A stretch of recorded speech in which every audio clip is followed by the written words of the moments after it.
So when you're ready, we'll go. Okay. Yeah. Why? Somebody's got their mic on up there. They need to switch off. I can hear it. Well, mine's working. I meant on the laptop. They've got the mics on. All right. So what? My mic. Can't you hear it? Feedback. I don't know who's got the mic. Is it Sam? Sam. Can you turn his mic off? Can you turn your mic off, please, Sam? He hasn't even got it. Is what? Sorry. Oh, I've got another one. Right. Okay. Second, unless they switch the mics off, it's just going to echo. Yeah, so you have to turn them on. We've got to turn the mics off. Can you turn your mics off, please? He's got to get into the Because we don't want to.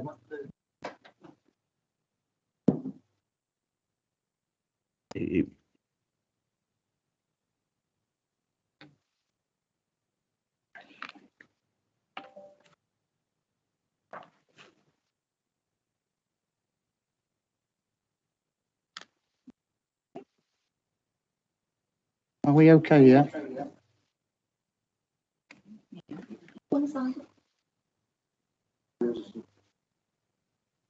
Are we ready for starting? Can we start now then?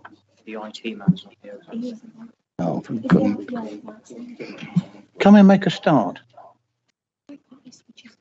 Can everybody hear me? Tough. Right. I'll make a start then.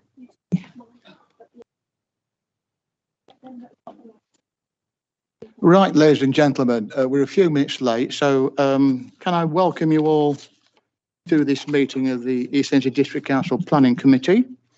And there's a number of announcements that I need to make. First of all, I've not been made aware that there is a fire drill. So should the alarms go, please follow the instructions of the staff and you'll be escorted to a place of safety. Secondly, I would like to remind everybody that these meetings are live streamed, so everything is picked up. So didn't want to be made aware of that. And another one I would like you to remind people of, mobile phones. We've all got mobile phones, but can you please either switch them off or put them on silent for the duration of the meeting? I would request that, please. And there's a couple more, and this is important. We all know how emotional planning can get, particularly if people feel strongly about the various issues. But I have to remind people that the only members of the public who can speak are those who are listed on my speakers list here. And that as a consequence of that, I would request your cooperation that unless you are a speaker, you cannot participate in this meeting in any way. Thank you. And finally, this is to everybody, councillors and those that do have a chance to speak. Please speak clearly into the microphone, because if you turn your head away so much, you lose it. And we've got to make sure that everything's picked up for the live streaming. Okay. So with that, we'll move on to item 1, which are apologies, please. Thank you, Chairman. I've had apologies from Councillor Alex Hall, Councillor Helen Matthews, Councillor Neil Jones. No substitutions today. Thank you. Right, thank you.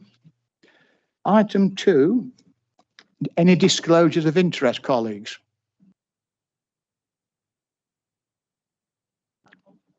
Sorry?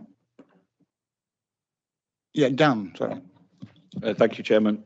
Just on a couple of applications doing the AOMB. I am a member of the advisory committee on the AOMB, but I've not had any dealings with the comments they've made. Okay, thank you. Anybody else? Councillor Ed, have you got one to declare? I believe you have. Only, Mr. Chairman, that I'd like to speak as ward member on the item at Scandalby, if I may. Yes, that's okay. I'll allow that. Also, in the report, there's at least two mentions of the Lindsay Marsh Drainage Board. Myself and a number of other members of this committee are also on that body, so I think that needs to be noted, please. Anything else? No? Okay. Item 3, minutes of the meeting held on the 4th of August. Is it your wish that I sign these as a true and accurate record? Councillor Aldridge? Yes, thank you that the amendment. Fine. Councillor Eyre? Only to ask that the list of Drainage Board members be inserted, please, because I'm not on it and I am a member. Yeah, fine. I think that's been noted. Thank you.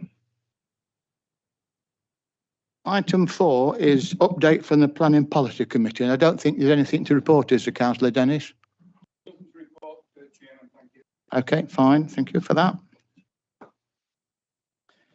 Right, we now move into the planning applications before us this morning. And the first one, it's an application by this authority for the location of Station Sports and Leisure Centre, Station Road, Mablethorpe. Michelle, you're making the presentation, aren't you? Yeah. Thank you. And you.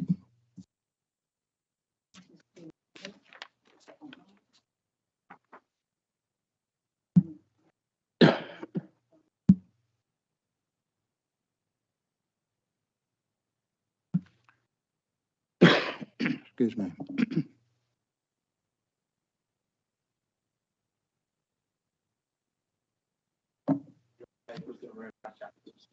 Yes, of course, yeah.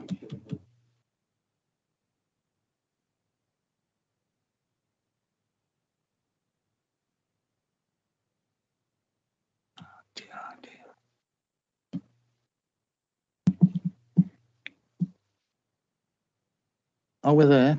No, not yet.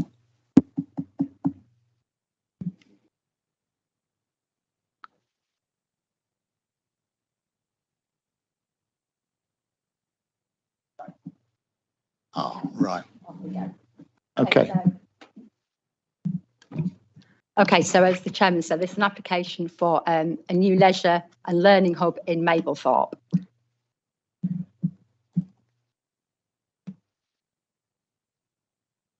Is that the, where's this slideshow? Where? I can't see it. There. Sorry, a couple of technical issues there. Okay, so this is the existing leisure centre building in Mablethorpe. There's High Street here, which leads to Alford and that way to towards the seafront. This is the existing leisure centre building here and the existing mugger or artificial grass pitch in here. There's a small car park at the back, residential properties here, backs of residential properties that face Waterloo Road, commercial properties at the front. This is house in here, and then there's a vacant building in here. This is just overgrown land. This little bit here is part of the leisure centre site. It's just grass, as we'll see in a moment. There's the children's play area, and you can see the former toilet block and the war memorial at the front and the car park. So red line of the application site. So the plans are to demolish the existing leisure centre building and mugger and the children's play area, the car parks, everything more or less goes apart from the war memorial, and then to build the new leisure centre, which will include a 4-lane swimming pool and fitness suites, playroom, cafe. We'll see those in a moment. But in here, so you can see it's further forward than the existing building. The war memorial get a new formal surrounding. Replacement play area in here. There'll be a plaza area at the front. Access from the new car park, which will all be at the back, will be here. There'll be 89 spaces, including some electric charging points, spaces for the disabled and minibuses, and 16 bicycle parking areas and some plants and substations, what have you, down the back. There will be attenuation part, underground storage for foul water and surface water under the car park and down the side. Main entrance will be at the front here. There'll also be an entrance from the back. So that shows the ground floor of the proposal. So new entranceway here, entranceways at the back, swimming pool in this area here. And then sort of first floor, obviously the swimming pool is 2 stories. There'll be some education rooms, play areas, what have you. So very bright, bold new building, approximately 55 metres from side to side, 33 metres sort of from front to back, and about 9.6 metres tall. It will have a flat roof, but a parapet at the front, and then the flat roof, as we'll see in a moment, will be used for sort of plant machinery and for solar panels. This is the main entranceway. You can see sort of glazed area, and it'll wrap around the corner. So just to show the parapet wall and some of the kit that would be on the roof. And that's just one of the small substation building that would go down the side. Okay, so some visualizations of what it would look like. So this is the main sort of plaza area, and the way into the leisure centre here. Just another view of it. That's the view of the War Memorial with its enhanced setting. View from the side, from the car parking area at the rear, and just another from the rear. Photographs. There is quite a few, but I'll go through them quite quickly, really. But it's just to give you an idea of the site itself and the surroundings. So I'm on High Street. There's the leisure centre, just peeking through there at the back. Children's play area, War Memorial, public toilets, the car park. Car park with a mugger behind with those floodlights. Down the side on Station Road, you can just see those who know Mablethorpe Co-op building there. So there's the mugger there and the small car park at the back. Children's play, you can see it's getting really tired. It's popular, but it's getting tired and needing refurbishment. You see the leisure centre buildings at the back. The War Memorial, leisure centre building itself, the public toilet building, which has been closed for some time. This is the mugger area. And this just really shows how sort of tired and worn that's getting as well. Down the side of the leisure centre at the moment, with it'll be the western boundary. That's at the rear. The house adjoins the small car park, service area. Front car park with the toilet block behind.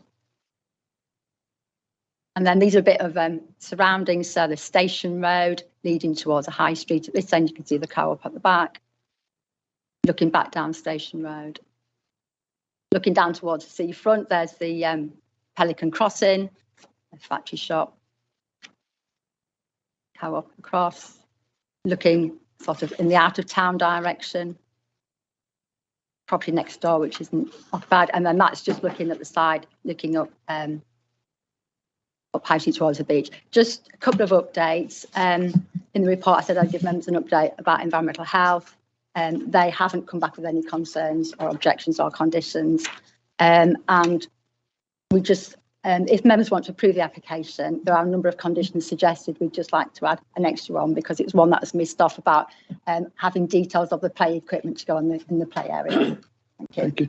Have you concluded your presentation then? Is Councillor Howard there? Can you come to the microphone, please, Councillor Howard? Can I ask the members of the public, can you hear clearly? No problems? Okay, fine. Right, Councillor Howard, as you know, as a local member, you have 5 minutes to address the committee. We'll give you notice when you have 30 seconds left, please. I mean, your old hand at this. In your own time, please, clearly into the microphone. Thank you. Thank you, Chair. Good morning, members of the committee.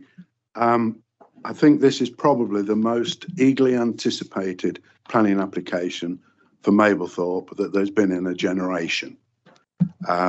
People have been hopeful of seeing a swimming pool for the whole duration that I've been on the council, which is far too many years.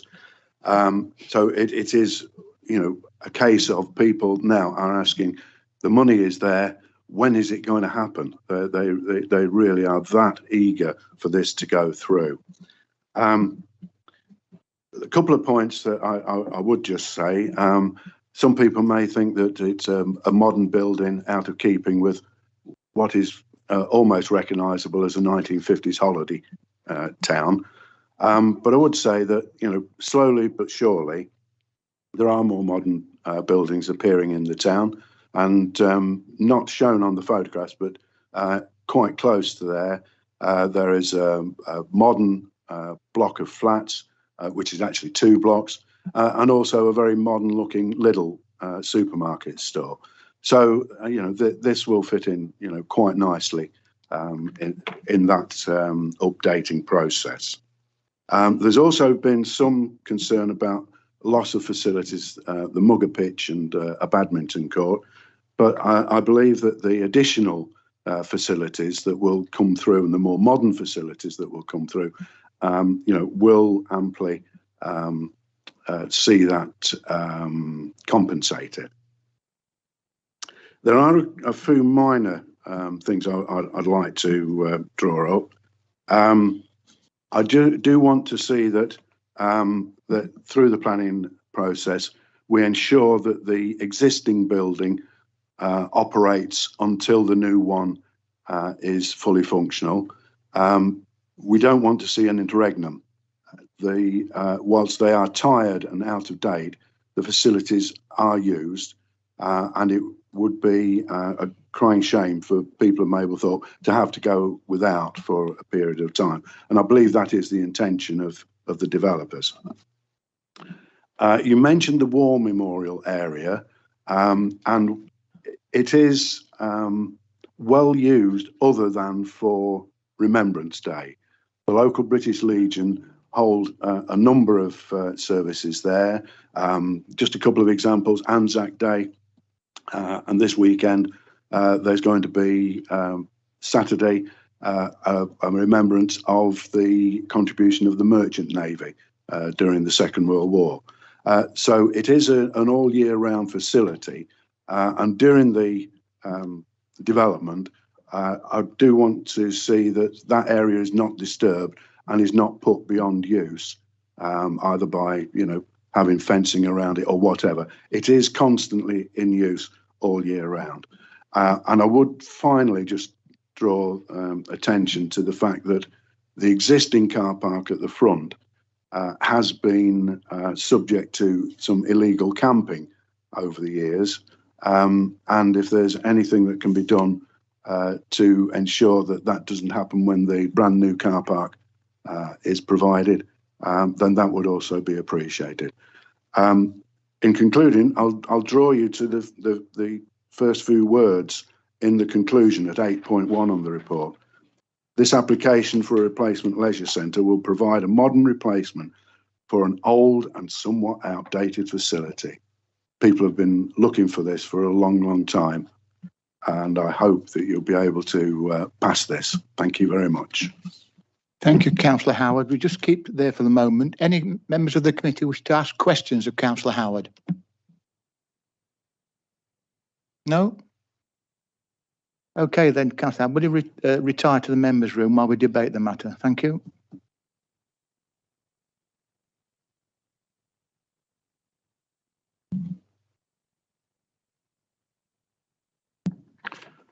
Right, colleagues, you've had the presentation, heard the local members' comments. Who's going to open the batting?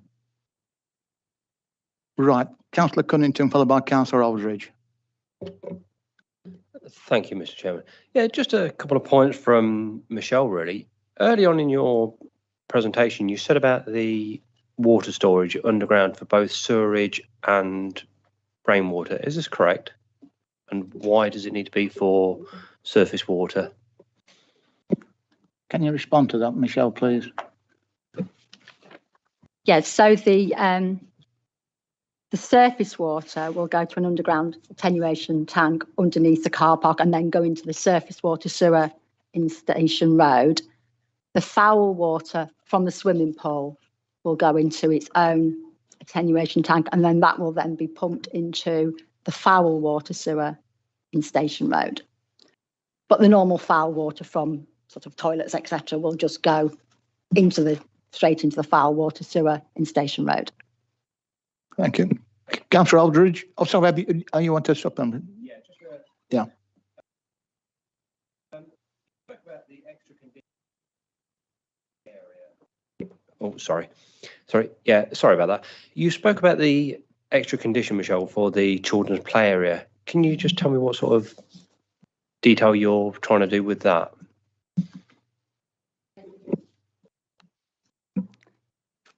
So the plans that we've had submitted they've shown us where it's going to be in the size of the area, but we haven't had details of the equipment. And so it would just be a condition asking before they put that equipment in that we get details of it.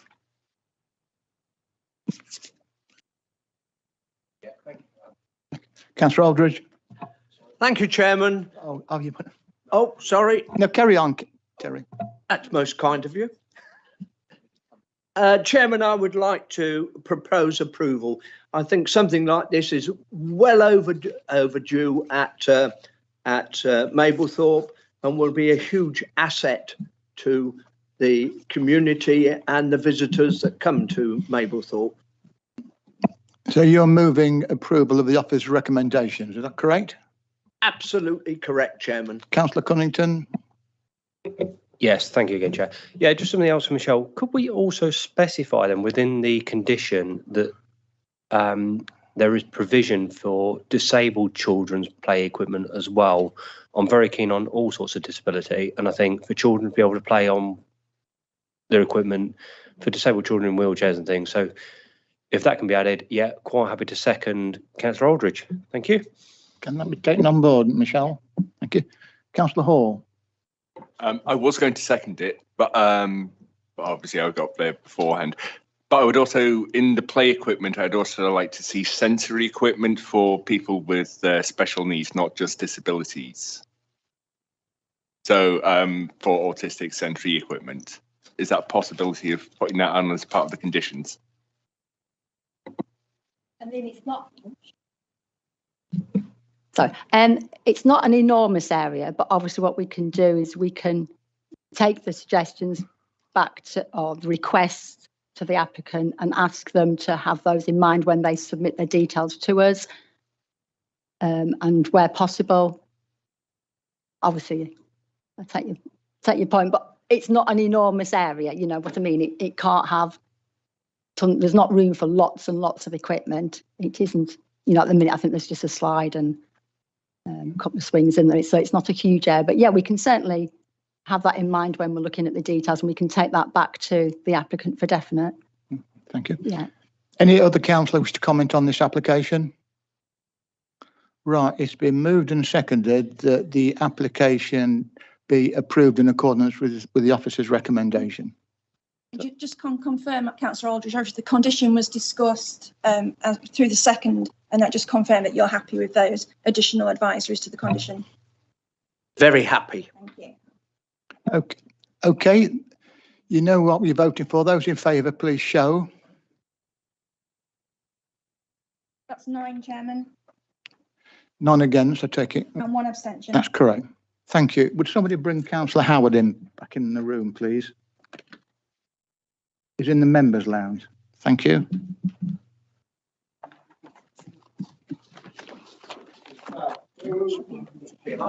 Oh, it's here.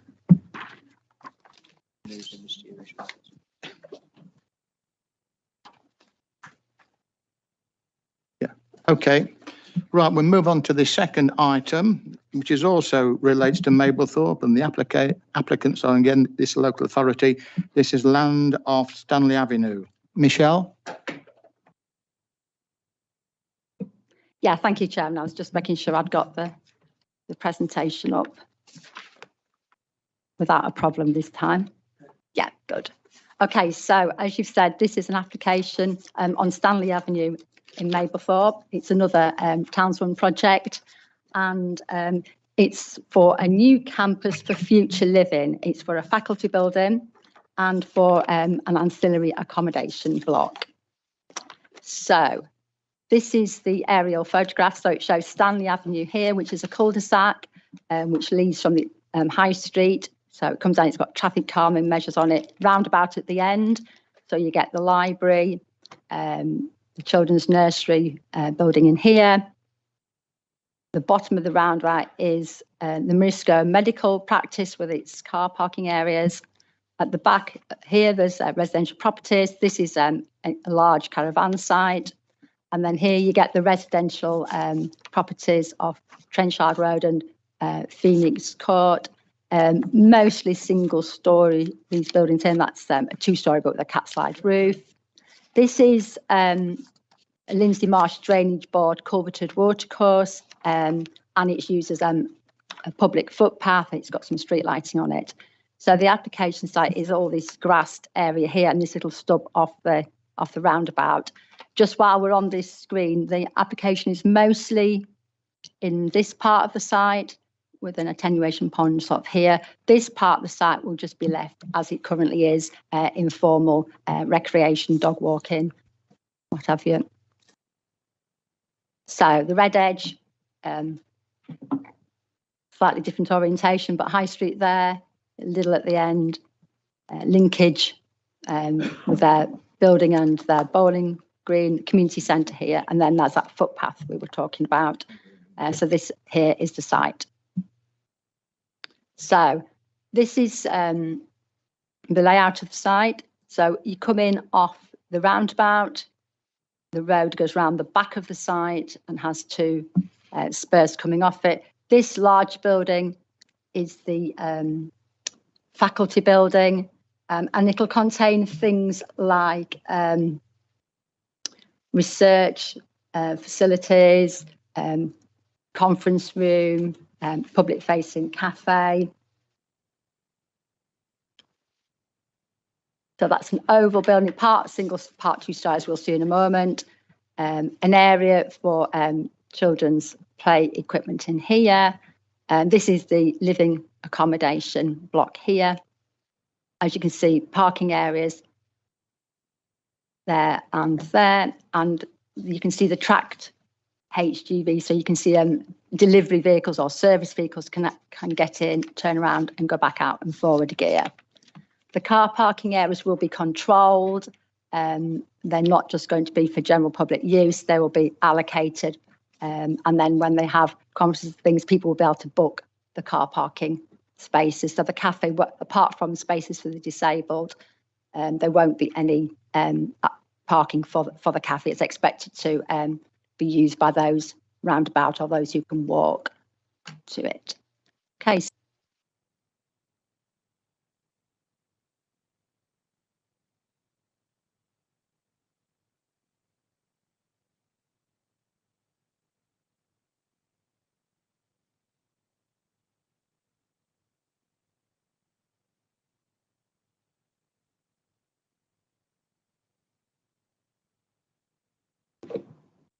Come on. Mine's on again, yeah? Okay, I think Sorry about that. it's all right. The gremlins have been at it again. Okay, so still working? No, it's not, is it? Mine's working, but can people check their microphones? No. Yeah, mine's working. I'll put it on this side. Presentation the wrong way around. Okay, so Can you hear now? still working? Yeah. Wow. Okay, so I'll just go through the Stanley Avenue roundabout. Tracked HGV to show a lot. HGV, it's done again. What's happening? What on earth's the matter with this? It's not working. Is yours working, Sam? Can someone pass one of those over? Turn yours off. Sorry. Try that one. Our microphone's not working before, have we? I do apologise about this. It's Okay, a TV so programme. that's It's all right working. on the night. Yeah. Okay, so this is the site. HGV tracked, so we can go in and out and forward gear. This is the faculty building, the accommodation building here, car parking there and there, which I was saying would be barrier controlled. So people be allocated spaces who are working in the building And I also need to say the people working in the building will be the only people who can stay in the accommodation, because it's for people doing the research or students involved in that research. And it's a project between lots of different partners. So Nottingham Trent University, Lincoln University, and the Morisco Medical Centre. And they're researching ageing well and ageing better. So the faculty building, as I said, is part 2-storey, part single-storey. Again, a modern building. Suggest that be zinc roof, slate cladding on the walls, quite large areas of glazing, and a single-storey element there. Just the layout plan, just to show cafe toilets at this end, some of the faculty teaching conference facilities at this end. Upstairs, you get the laboratories and some additional office teaching accommodation. So this is the accommodation block, bit of a variation on theme, but square, as you can see, square building, living accommodation upstairs, ground floor, kitchen, living room. This is the entranceway. It would be timber clad. Again, you've got the slate cladding and the render. So just what I've just said. So there's the layouts, dining room, kitchen, and then the 7 bedrooms upstairs. So this is just to show some sections through. So you get the community building, which is this one highlighted in purple, come through to the accommodation block, the faculty building, and then Morisco Medical Centre. Perhaps of more importance in terms of relationships, you get the dwellings on Phoenix Court, the accommodation building in the middle, so Phoenix Court, the accommodation building, and then that's the children's centre there. So not too much higher, and there's about 25 metres between the two. And then this third one again, you get the Phoenix Court, the faculty building, and then the children's building again. Photographs. So there's a variety of design styles on Stanley Avenue. I'm stood next to the site. There's a grassed mound currently into the site. You can see there's nice wide footpaths, parking restrictions all the way down. That's the attractive library building, and then you get the children's centre there, and you can just see the Morisco Medical Centre popping out at the bottom. Morisco Medical Centre on the roundabout. It's a existing spur into the site, and you can see the roofs of the properties on Phoenix Court at the back. Just a bit of a wider view of that. So this is the site itself, so obviously closest to the Morisco Medical Centre. This is down the side of the medical centre. This is the area that won't be changed in terms of usage. This is the site as we move around. You can see the Phoenix Court rooftops. And again, that's the children's building. And again, the library. Just an example of one of the traffic calming on the road. You can see the rooftops of the dwellings. Fortunately, some of these trees would have to be removed. This is the footpath at the back, which there will be a connection to from the site. You can currently walk through the site now and get onto that footpath. So that will be sort of formalised path. Just another one. And it comes out down the side of the community centre. So this is the application site here. Fencing would be just post and rail as shown. So that's a view looking up Stanley Avenue to the site in here. Obviously the spur of the roundabout, you can see the children's building, the library, and the dwellings down near the bottom. And then just a real further view further down Stanley Avenue, so you get the existing residential properties. You can just make out the little sign there, and that's High Street at the bottom. And I think that's the last photograph.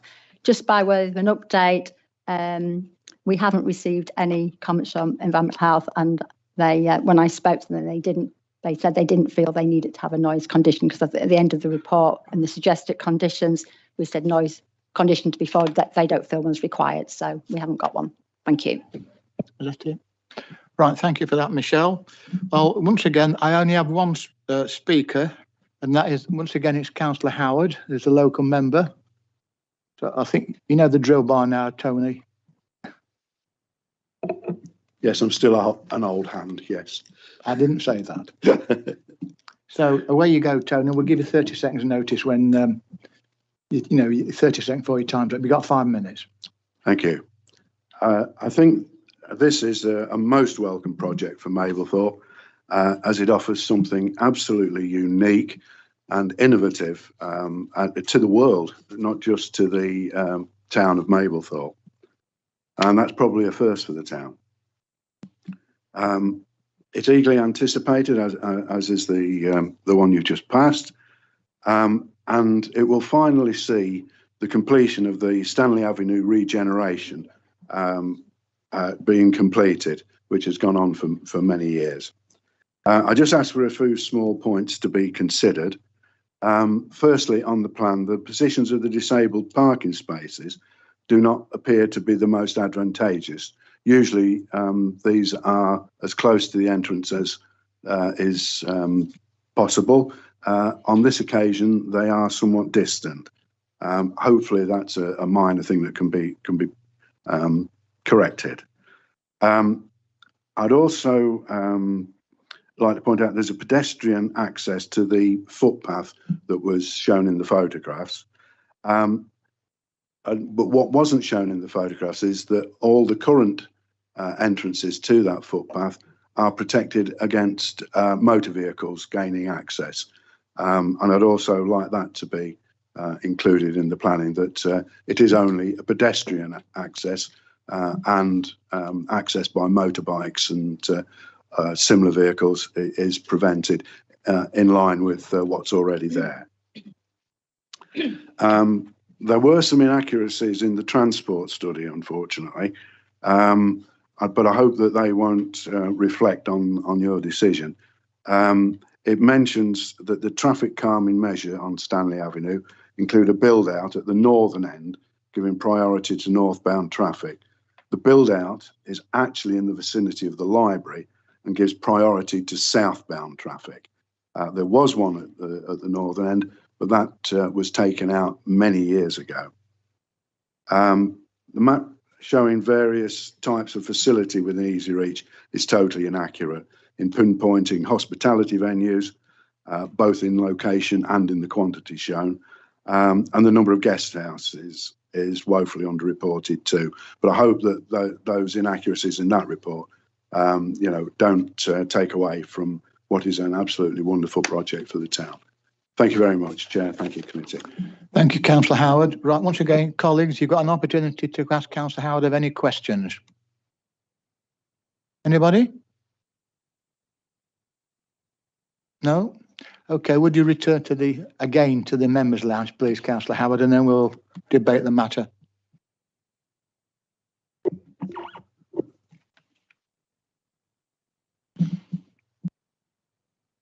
Right, okay. Councillor Aldridge. Thank you, Chairman. I've looked at this very, very carefully, and I've listened to what Councillor Howard has said, and I think what he has said, those observations should be included in the final report. Parking space, I think definitely for disabled people definitely needs to be much nearer, but with everything else, I once again, and this must be a first, I would like to propose approval. Thank you. Councillor Eyre, followed by Councillor McNally. I'd like to second approval, Mr. Chairman. It appears to me to be a wonderful day for Mablethorpe. The first application is very commendable, but how wonderful to see them diversifying. It's bringing a bit of a quality development to the town, and I applaud it. Thank you. Councillor McNally? No? Anybody else wants to make a contribution? Can we get Michelle to comment on some? Oh, yes, would you? Please, on those items that have been raised during the Councillor Howard's contribution. Just on the bit about the footpath linked to the existing footpath, condition 11 does, when I turn to it, does include asking for the link footpath to be provided in such a way as to exclude use by vehicles. So they would need to provide it in that way. So the way that Councillor Howard wants the vehicles can't access that. The spaces that are disabled, they have been changed since the application first came in. They were, can't quite remember where they were, but they're now, as you can see on the overhead at the minute, they're now there. The entrance to the building is down here. So they are pretty much the closest there. And then these ones here are close to the accommodation block. Or again, they could, if they're coming to the cafe, it's not too far. Okay. So I think you've addressed those points that was raised initially by Councillor Howard. Is that correct? We did go back and ask the applicant to relook at the parking for the disabled, and they did move to these positions. Everybody happy with that, colleagues? Okay, it's been moved and seconded that it is approved in line with the officer's recommendations. Those in favour, please show. That's 9, Chairman. None against. None against and 1 abstention. Thank you, colleagues, for that one. Right, so we'll now move on to the next item, which is land at the rear of Style Furniture, Fotherby. Excuse me.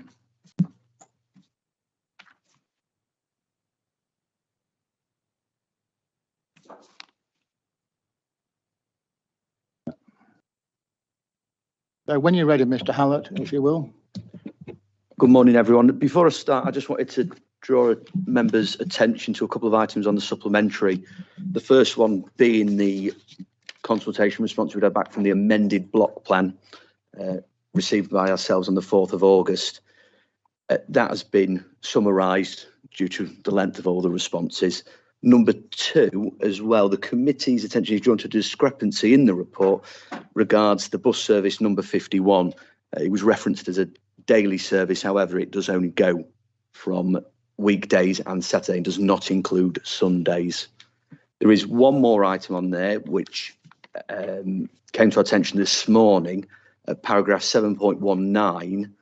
The Conservation of Habitats and Species regulations was cited as 2010 when it was actually 2017 on that front, but that is not on the supplementary agenda, No. the last item there. Okay. And it doesn't actually materially change too much from there. There's been a little bit of an update, but nothing. So are you ready for the presentation then, Mr. Hallett? Yeah. Thank you. As you can see, we've got an aerial photo here that the site itself is to what would be the southern part of the village. There's a dispersed settlement pattern and it's made up of a number of clusters. The main body is to the north, but the site itself, following map, is here to the south and north of North Elkington Lane. There's more of a refined site location map. The site itself covers roughly just shy of 3.1 hectares. The area in blue to the east is in the applicant's control, and there is land that surrounds Style Furniture. However, the applicant does not own Style Furniture itself, just the land surrounding. The field itself is for grazing land, and you can see to the west there is the A16. The old A16 is to the east, more commonly known as Louth Road, and as you will see, the ribbon development stretch forms that small cluster to the south. The application itself is for a change of use for what is now 18 static lodge caravans. It's been reduced from 26. There is an informal layout as proposed with additional landscaping. If I follow on from there, you'll be able to see the pond has been retained to the south, and most of the boundaries are generally well landscaped.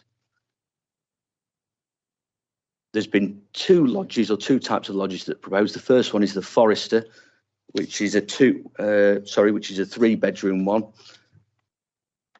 and which there will be 7. And the next type is type B, being the Strand, which is a 3-bedroom. They are spread intermittently over the site in the layout previously shown. Onto the photos. The first one is from the access, the shared one from towards Style Furniture. Leading down there, the application will utilise this as a shared access.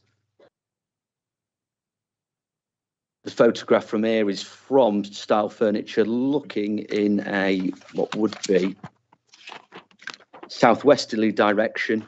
There is a large tree in there and it will remain open with the property known as Beechcroft just in view. Again, this is more of a zoomed in view, which shows you the extensive landscaping and the frontage boundary treatment, which is well established. Views from Main Road into the site are well screened. There are small areas where the landscaping is not established and you can get views in, again with Beechcroft on your left. As you go around the site, that is the pond. It is currently overgrown.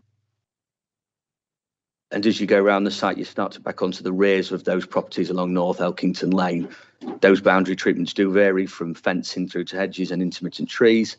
And as you work on, there is a long hedgerow and even curtilage structures.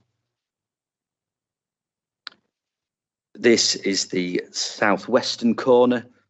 As you span round to the western boundary treatment, which would be, you can also see, sorry, the medieval ridge and furrow there, and also again a length of trees, shrubs and hedges that form the western boundary. This is the northern boundary of the site, which separates from another field to the north. And you can just see on the right there, the property known as Woodlands. And again, looking back towards there, there is Woodlands on your left and Style Furniture, and which was former, we believe, had previous use in agricultural. And there is also just in the front area a former base, just where my mouse is there, that still remains. We've included this one as well. It was part of the landscape and visual impact assessment, just to get a bit of context. And in particular, you may not be able to see the numbers there, but numbers 4, 5 and 6 are all taken from the side where the AONB is, looking towards the site, which is this one here, number 4, that they have indicatively show roughly where the application site would be, and that is from the public footpath. And again, further down the site to the views, which generally we've included them because they show all the field boundaries and the changes in land levels and any panoramic views you might be able to get towards Fotherby and towards the site itself. And that's the end of the presentation. Thank you. Right, colleagues, I have 3 speakers that wish to address you on this particular application. They are Kelly Caswell, who is the applicant, Mr. Nicholas Ball, and Christina Chen on behalf of Fotherby Parish Council. So I'll take them in the order I've just read them out. So would Kelly Caswell come to the microphone, please?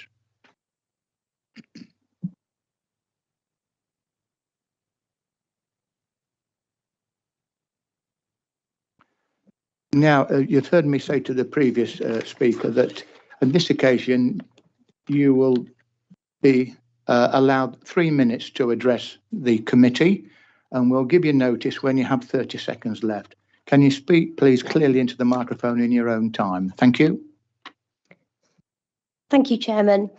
The application has been designed to enhance the environment due to only 18 high-quality lodges on 7 acres. The number of lodges has been cut from 26 to 18. This is extremely low density and creates biodiversity. The site will be heavily landscaped with trees and wildflower meadows to create habitats. The site already has development with the use of 3 industrial units, previously used for the manufacturing of poultry sheds and is stated as a poultry farm. The permanent bases are still present on the west side of the warehouse. The new A16 has now segregated Fotherby from the main AONB. Recent visual assessments have proved that this site isn't visible from the AONB due to screened by existing hedges. With significant tree planting, the lodges will blend into the natural landscape. Natural England have no objection. The lodges are naturally in keeping with brown exteriors, eco-friendly, which provide low-level lighting. None of the bases or internal roads are a fixed structure. The lodges are fully mobile. This is my own personal investment, and that's why the development will be high quality and not an eyesore. I've been in the tourism industry for 12 years, and all my holiday cottages and lodges are successfully running. There are no white caravans on any of my sites. The site has no flood risk, has good access off the original A16 and onto the existing driveway, which I own. The bus stop and footpath outside the site provides connectivity. However, rural holidays predominantly rely on personal transport. The tourism industry generates a huge percentage of income to Lincolnshire and creates local jobs. It won't be commercialised by being kept a small development, therefore quiet and tranquil. All objections have successfully been addressed. The consultations and surveys indicating no issues. An awful lot of time has been taken over the past year with several amendments made. Everything the planning officer has asked for has been delivered. I strongly believe high class, low density and environmentally friendly holiday sites should be supported within East Lindsey. Future holiday sites need to be built more inland and out of the flood zones, especially when coastal sites are most likely to be underwater in the coming years. Excuse me, 30 seconds left, please. Thank you. This application meets planning policies, and my investment into the local area should be gladly welcomed and supported. Thank you. Thank you for that. Right. Would you return to your seat, please? Thank you. And the next speaker I have is Nicholas Ball, please, if you would come to the microphone. Thank you. Right now, Mr. Ball, I think you know the procedure. You've got 3 minutes to address the committee, and we'll give you notice when you have 30 seconds left. If you speak clearly into the microphone in your own time. Thank you. Okay. I must draw your attention to the numerous errors and inaccuracies in Mr. Hallett's report because it cannot be depended upon when deciding this application. The proposed site will be the largest single development Fotherby has ever seen, subsequently dominating a quiet village that sits in an area of outstanding natural beauty where the pigeons fall asleep in the road and even we have signs for moorhens to cross the road. The conclusion of Mr. Hallett's report incorrectly states it will not bring harm to the character and qualities of an area of outstanding natural beauty, and the development is of limited scale. The site is 7.63 acres, just basically over 3 football fields. Currently, 38 people reside directly on the perimeter of the site. The addition of a potential 108 more people within that same area constitutes an increase in population of nearly 280%. Again, in Mr. Hallett's report, this incorrectly states that this does not impact closest residents. The same area of just over 3 football pitches is going to have to be lit for safety all night. It is impossible to light an area that large without causing light pollution to an area that is at the moment completely dark. I refer again to Mr. Hallett's report. The site is directly overlooked by every house that surrounds it, some with even a direct view from the site into bedroom windows. Now, the block planning for planting trees and shrubs, etc., for privacy and to lower the impact of the site to the closest residents has not started until completion or occupation of the caravans. Given the time it takes to grow, this could be 10 to 15 years before any substantial privacy is obtained. Again, Mr. Hallett's report incorrectly states it is not considered any unduly harmful impact will result. Fotherby has no facilities or amenities, none, and no footpaths or cycleway that lead directly to Louth. There are no buses on a Sunday or bank holiday, and the last bus is 7:30 p.m. All holidaymakers wishing to access any facilities and amenities will have to drive into Louth for everything. This will create a potential 730 vehicle movements per week. And this is not even mentioned in Mr. Hallett's report. Fotherby has a major problem with wastewater and drainage, causing localised sewer flooding and the inability to use toilet facilities during heavy rainfall in Pepin Lane, Allenby Crescent and Main Road, documented in Parish Council minutes. The addition of 18 bathrooms, washing machines, toilets and hot tubs cannot possibly improve the situation. Anglian Water's 30 seconds report, left, Mr. Ball, please. Thank you. Anglian Water's report states that they do not have the capacity to treat foul drainage flows from this development, and an Anglian water contractor states that Fotherby Pumping Station and Kennington Sewage Treatment Works have capacity issues already during times of normal and sustained rainfall. Yet Mr. Hallett's report states surface water drainage can be managed satisfactorily and that no appropriate foul water planning condition exists at this time. In conclusion, there is not a need for this development, as just a mile away, Brackenbury Lodge has been permitted to build 256 lodges in an area much more suited. Thank you. Thank you for that. Thank you. Thank you. Thank you. That's not normal than procedure here. No, it isn't. Right. The final speaker is Christina Chen. Would you come to the, thank you. Okay. Well, as you know, it's the usual procedure. 3 minutes to address the committee. We'll give you notice when you have 30 seconds left in your own time, please. Thank you.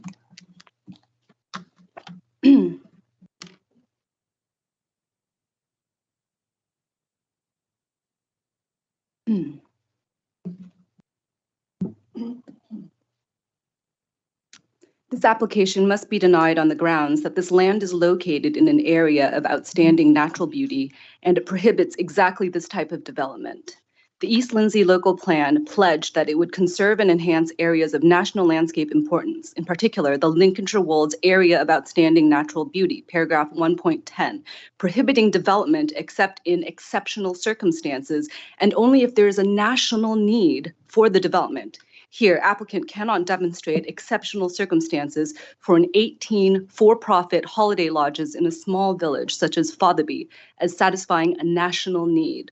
Paragraph 12.8 states in part that the council will give careful consideration to any application in the Lincolnshire Wolds AONB, and in the case of major development, consideration will be given to the need for that development in that location. Granting this application is contrary to the objectives of the ELDC because grassland, green space, and pasture land will be lost, as well as historic ridge and furrow landscape, which will disappear forever once the land has been developed. The council will ensure that the distinctive character of the district's landscapes will not be compromised. In particular, the highest level of protection will be given to the Lincolnshire Wolds AONB, which is designated at a national level because of its landscape quality, SP 23, paragraph 3. Here, as councillors, we have a duty and an opportunity to protect the AONB. The second policy which protects the AONB is the National Planning Policy Framework, which states in part that great weight should be given in conserving AONB, which have the highest status of protection. The scale and extent of development within these designated areas should be limited, paragraph 176. The goal of this development is profit, not conservation. When considering applications for development within AONBs, permission should be refused for major development other than in exceptional circumstances and where it can be demonstrated that the development is in the public interest, paragraph 177. None of that is present here. Fotherby Parish Council is in the process of petitioning the ELDC to be correctly classified as a small village. It has no shops, post office, pubs. It has one furniture store, a flower shop, and a self-serve vegetable stall. Per the ELDC local plan, Fotherby should correctly be classified as a small village with not considerably suitable for major housing. You have 30 seconds left, please. Thank you. Approximately 120 meters away, there is a self-catering accommodation, and 1.2 kilometers away is Brackenborough Hotel, for which 259 lodges have already been granted. In the Louth area, planning permission has already been granted for over 400 lodges. Finally, there's substantial evidence of endangered species living in the proposed development. I have a duty to protect this AONB, and I believe that it is all of our duties to protect this precious resource. Thank you. Right, would you just remain in that seat, please? Now then, it's an opportunity for the committee to ask questions of our three speakers, and to save a lot of toing and froing, I'm going to suggest that as our last speaker is still in front of the microphone, does any member of the committee have any questions of her? You sure? Okay. If you'd like to return to your seat, please, and I'll take... Thank you, Mr. Chairman. I'll take I beg your pardon. I'll take Kelly Caswell to come to the microphone so that you can be questioned by the committee members? Right, colleagues, have any questions of Kelly Caswell? Sure? Really? Okay, sorry about that. And finally, would Mr. Ball come to the microphone, please? Thank you. Right, now then. Mr. Ball's in front of the microphone. Any questions of Mr. Ball?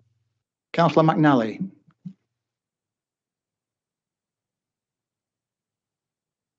Is the microphone still on? Thank you. Away you go, Dan. Thank you, Chairman. Just a bit of a query on the. I think it was you that mentioned there was no sort of direct link to Louth. If you go down Little Grimsby Lane, can you access the old railway line to the industrial estate or not? Yes. Just... No, you can't. Is the microphone on, Mr. Ball? The red light should be showing.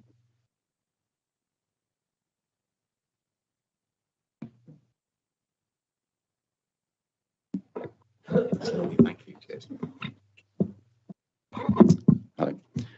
To answer that question is no, you can't. And obviously, especially during winter time, that particular area is pretty much impassable in real terms. But as I understand it, no, you can't. Okay. Any more questions of Mr. Ball? Colleagues, there's an opportunity here.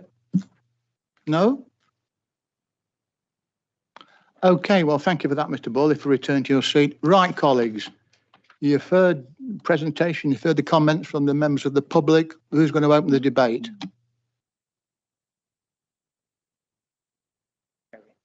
Oh, yes, sorry, Councillor Knowles. Yes, you're difficult to spot, Terry. Yeah. I know. I gather, I think that Fotherby is the village where I think that I don't think it's a shop there. I don't. Thank you. Please carry on, Terry. Up there, if somebody was wanting to build one house in Fotherby, we'd have this sustainability argument playing from the flagpole. I mean, this really kicks the sustainability argument. The dustbin, doesn't it? Right. Any comment? Okay. Sorry. Yeah. Thank you, Chairman. I hear what Councillor already said, but just for clarification and hopefully helpful to members, your policy position sets the village in a particular category. It sets it as a medium village, and that's been through due process of the local plan. So that establishes which policies apply, and fundamentally, the relevant tourism policies do allow for development in close proximity to villages that fall in that medium category. So I understand, I hear what you say, and I think the report acknowledges that Fotherby is a village with very limited, obviously limited facilities, but nevertheless it sits within a particular position in the local plan. That's correct, but I'm not convinced. Okay, thank you for that. Councillor Aldridge. Thank you, Chairman. I've got a question for Mr. Hallett, is it? In 7.3, you mentioned the essential services that the village has. And then in 7.4, it sort of contradicts it because it says there are few facilities. Can you explain what the essential services are in Fotherby, please? Yeah, I mean, that was taken. Use microphone on. Microphone, please. Yeah, it's what the local plan says, and it's taken a reference from those tiers of settlement, not Fotherby specifically. See, Fotherby is recognised as a medium village within the adopted settlement hierarchy. This status recognises that such villages, so it wasn't, if I've misled you, I do apologise, but it was regards those tiers of settlements, medium villages, not Fotherby specifically. Councillor Aldridge again. Can I come back, Chairman? I mean, my understanding is there is a church, there is some employment, with agriculture and the style. There is an infrequent bus service, but in my eyes, Fotherby is not a medium village. It is a small village, and I say the planning policy needs to be looked at very carefully to make sure that maybe Fotherby is redefined, because I live nearby and no way is Fotherby a medium village. Thank you for that. Anybody, come on, anybody else? Councillor McNally. Thank you, Chairman. I sort of agree with everyone else, really. It is quite small, but I now understand the policy is the policy. I kind of feel that these caravan sites are getting further and further inland and getting bigger and bigger. And I do think that needs to be looked at in future on policy terms.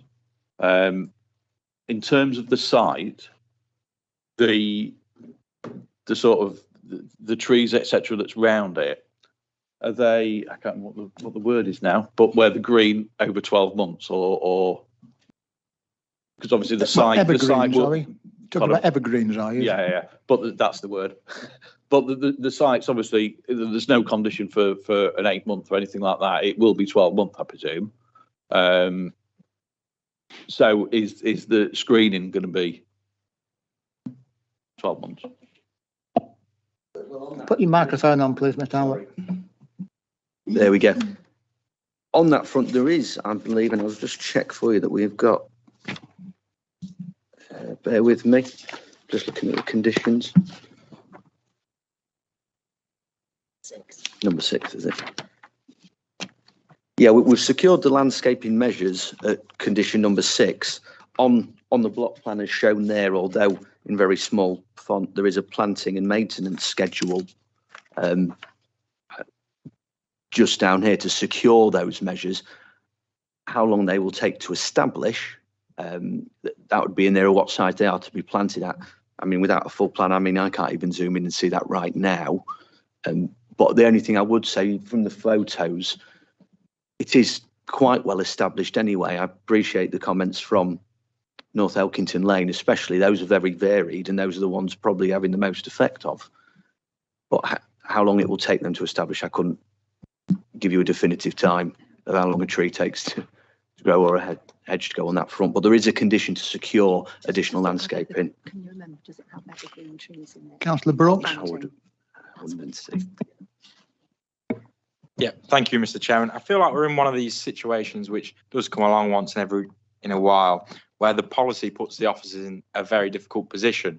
Because obviously in this situation, this village is classed as a medium village. Is it a medium village? I would say not. But also we're in a situation where we've got a very high quality development coming forward, which is exactly the type of thing that we need to be having in East Lindsey. However, is this, in my opinion, small village, the right space for it? I think we're stuck between a rock and a really hard place, but I do think the policy is putting our officers in a difficult situation. And sometimes I think we need to look further than the policy, but this is a high quality development that we do need in East Lindsey. Thank you for that. Anybody else? Councillor Aldridge again. Thank you, Chairman. Thank you for letting me come back. I wish to propose that this application is refused because, as mentioned in the 4.19, the information there from the villagers, the neighbours, and I go along with all those. I mean, the drainage issue, I think, is one that is of serious concern.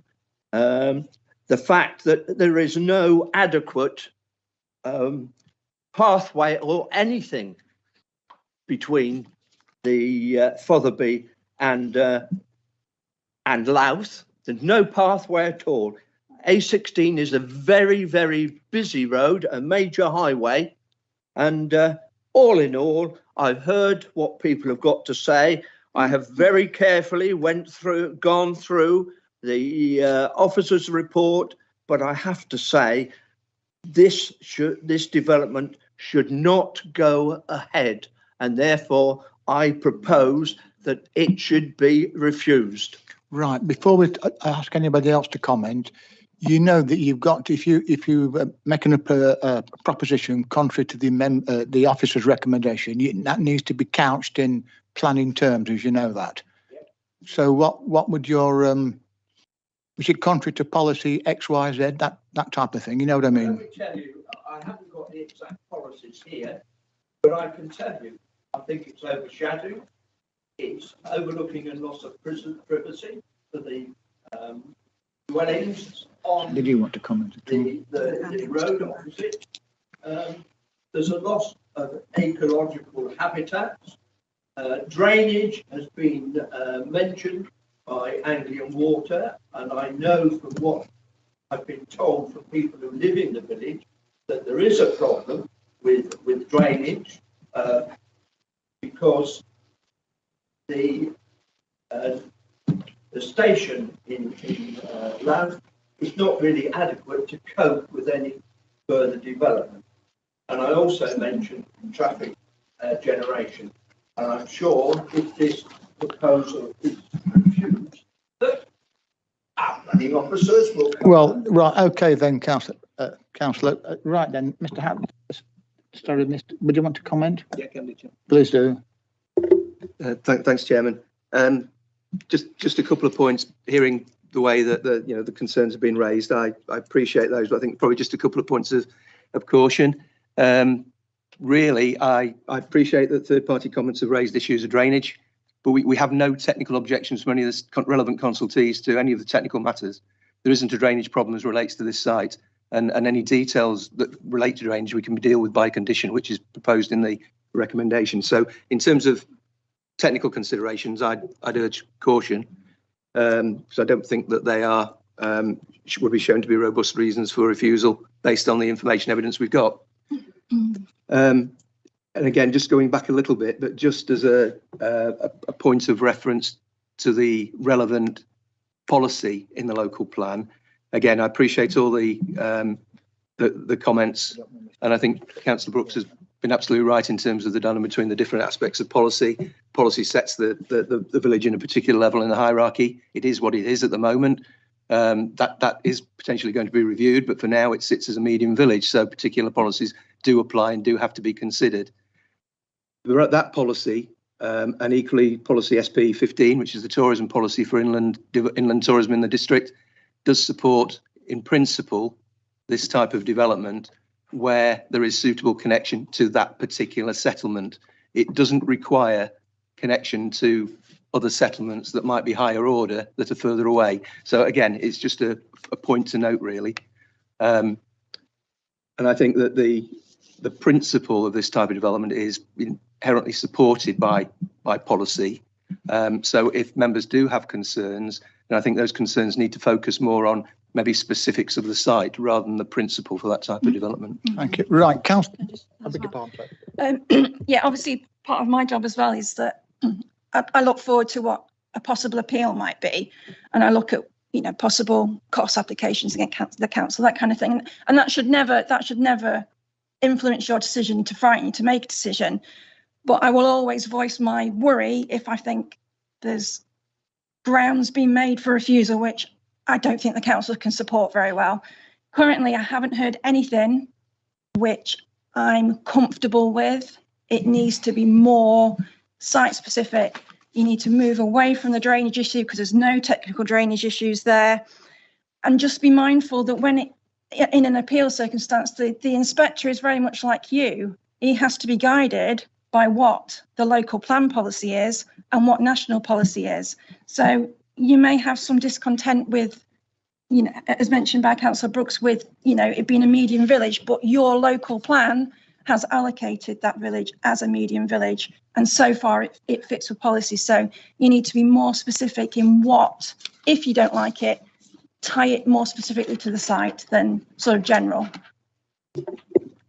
Thank you. Right, I've got 4 speakers now. So take the Councillor Dennis first of all. Thank you, Mr. Chairman. I empathise with the residents in the village, but I'm also very aware of what Councillor Brooks says, and I am a similar stance with Councillor Brooks. We are between a rock and a hard place. It's a very difficult decision to make because we've got members of the public here who are very passionate. It's their home, it's where they live. But we as a committee have to look at those things, and we have to use evidence. We can't have hearsay we need evidence. Is the sewage wrong? That word came out, for profit. I don't know what that's got to do with planning. It's just not. It's just we're just not there. Road movement 700 per week. How do we evidence that?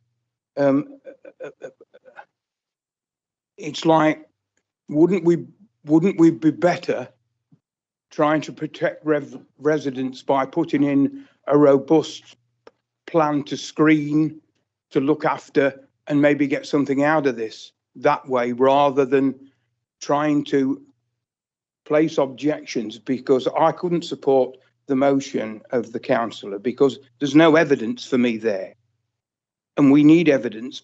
And I would, you know, I would look, if somebody could give me reasons to refuse, you know, I would put it in that position, but I need planning reasons to refuse. And I agree with our legal beagle, if you'll pardon the expression, that there isn't those, as much as I empathise with the public. And I see where you're coming from. And if I was there, I'd maybe be there with you. But we're in a planning position here. It's very, very difficult. And our officers are very difficult because you say it's not a medium village, but the policy says that it is. And it puts us in a very, very difficult position because we empathise with you. You're our people, Lincolnshire people. You believe in what you believe in and where you want to live. But we're in a different position here. We're sitting in this. And if we throw this out and then it comes back, it will come back with a great expense to the council, and you'll still be better off than where you are. But you will have to have it as it is. If we can sit here today, and I know we have to look at what it is, and we try and improve what we've got and put in, there's a word called imperpetuity, isn't it, where the planning goes in and it's looked after and it's monitored for the screening where it's looked after. It's not just air and scare them. It's going to have to be evergreens. It's going to have to be this, that, and the other. I don't know. I just urge caution from this committee. And that's where I stand, Mr. Chairman. Right, thank you for that, Councillor Dennis. Councillor Knowles. Thank you, Chair. Point that Sid's made is quite right. Not being demonstrated to me. I think the development is fine, but it's not being demonstrated to me at all. Why there? Why put a development like that bang in the middle of a small village? The other thing is, I would add to what Terry said, there are no facilities. Nothing there.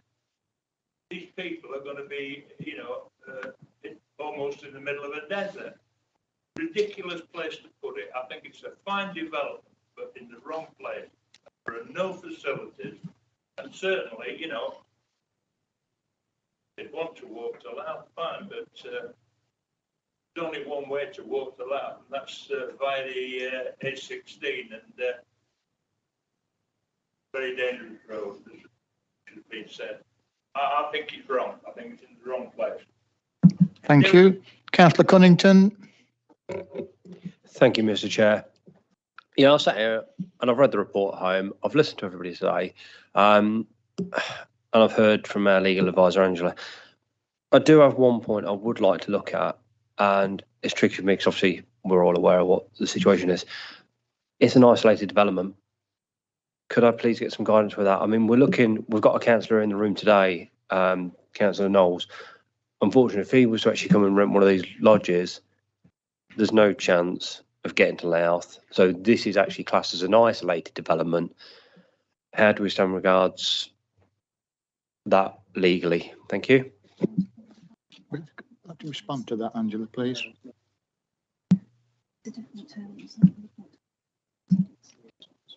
Angela, excuse me, we have to respond to that. Yeah, we just. I beg your pardon. Right, okay. Within a minute, Councillor.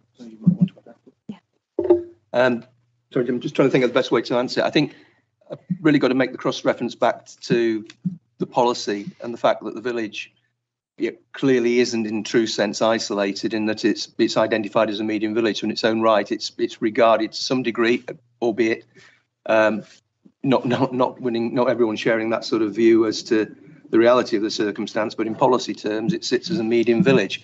So it has some sustainable credentials. So I don't think we can really run and consider an argument to suggest truly isolated. Angela? No. Yeah. Just a moment. Just to endorse what's been said, it's before we've looked at villages for like building dwellings and stuff, and we look at the hamlets isolated and how they're rated in the local plan. Again, going back to the policy rates this village as a medium village, so it has some sustainability benefits. So to say it's isolated, I'm not sure how we could support that in any way, really, because again, our policy says that it is a medium-sized village. Thank you. Councillor Hall. Can I just come back? Well, just briefly, Councillor Hall's been waiting for a while. Okay. Yeah, well, I'm not saying the village is not isolated. We're looking at this application and we're giving credit to this application as it stands. And what I'm saying is the actual application is isolated, not the village. The village itself may be connected, but this individual application is isolated from everywhere else. Right. Councillor Hall, now you've got a chance. Thank you. Well, the mic's working as well. I think I have found a way to say no to it. There was comments made about the water flow into the entire village being at a very low rate, especially considering it comes from the local supply, which comes through Louth, and the amount of development which is happening in Louth presently. I know this isn't any of those developments, but it is an accurate sign of what the water flow is going to be coming into the site. What is the long-term sustainability of this site if they cannot get basic water coming into the site? Because if you can't get water coming into the site, you can't get water out of the site. Would you like to respond to that, please, on the officers? Can someone respond to that? So just checking facts, Chairman, but as far as we're aware, there is no issue. We've had no concerns raised by any of the consultees, Angling Water. Yes, we need conditions on any potential permission that would be, were it to be granted, to ensure they're delivered, but there is no, in principle, issue with delivering relevant services. Okay, now then, any other speakers? Because Councillor Aldridge proposed refusal, and he gave a long list of why he felt that the application couldn't be supported. So it's been moved for refusal. Is that seconded? Okay. Chairman, I'm going to need some clarity on the reasons for refusal. Yes. Terry, can you, your third Angela's comment? I think it goes against SP1, SP2, SP14 and SP15 for just a few. Well, as you know, you need to be specific, Councillor, as you know, yeah. Well, I am sure that the, let's go SP1. So the members of the public can understand the rationale behind what you're proposing. I'll be there in a minute. Okay. It talks about SP1, a network of thriving, safer and healthier, sustainable communities. I don't think that this development does at all, quite honestly. Okay. If we go to SP2, a sustainable pattern of places, growth and housing, well, the lodges would come under that. I don't think it provides a sustainable development. If you look at SP2, no, sorry, I don't agree with that there. Well, can I say, just interject at that point, it's been moved and seconded for refusal. If that is carried, then the officers would need to define in planning terms, the reasons for the refusal. Am I correct? Right. So in the absence of any other comments or any contrary proposal, I'll put that to the vote first of all.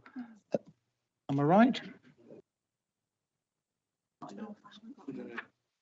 I'm sorry, Chairman. There's just, I'm not comfortable. I still haven't got enough. Terry, can you? Oh, is it me? It's like, I'm not comfortable. There's just not enough. It's not specific enough. I couldn't imagine where we'd even start to build a case at appeal on those grounds. And when you're looking at sort of SP1, we're now looking at what is essentially the settlement hierarchy, in which it's been classed in the local plan as a medium village already. It's very difficult. Excuse me, members of the public, I did say at the outset, you're not allowed to participate. Thank you for your cooperation. Thank you. SP11. Goes against SP11.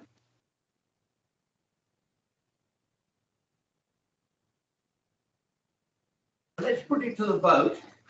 Yeah, well, okay, that's what I intend to do, but, pardon? We can't put it to the vote until we've got firm reasons for refusal. We can't create a case after the event. No.